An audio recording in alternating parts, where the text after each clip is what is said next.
Kung makumpirma ang pagiging authentic ng video ng mga pahayag ni Vice President Sara Duterte, ay malinaw na ito'y senyales ng grave threat sa panig ng bise.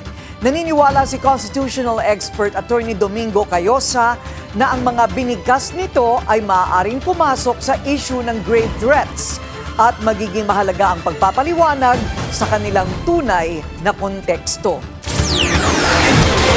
Guilty for grave threats.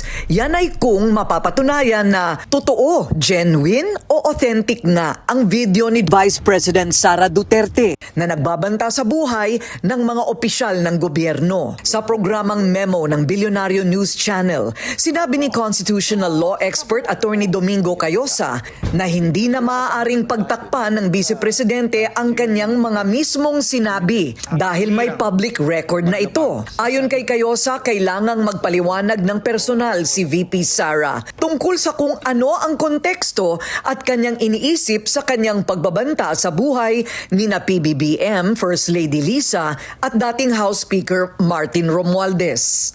Kayo po, kung kayo po ang mag-aabogado dyan, does that constitute grave threats? Well, sa tingin ko, yes.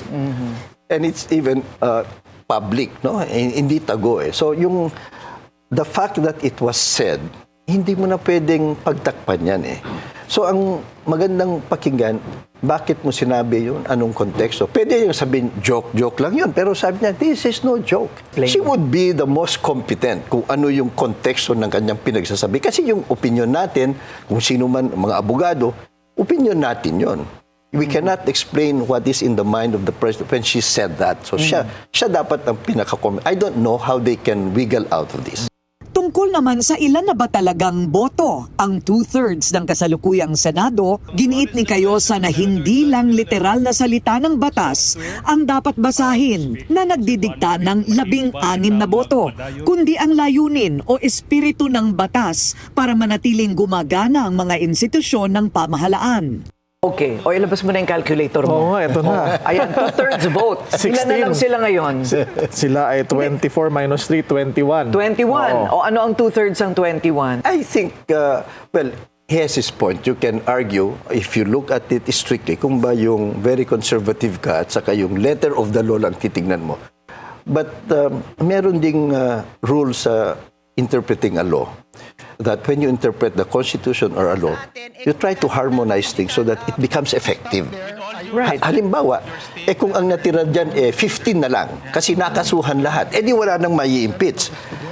What is the spirit of the Constitution? Qualified majority.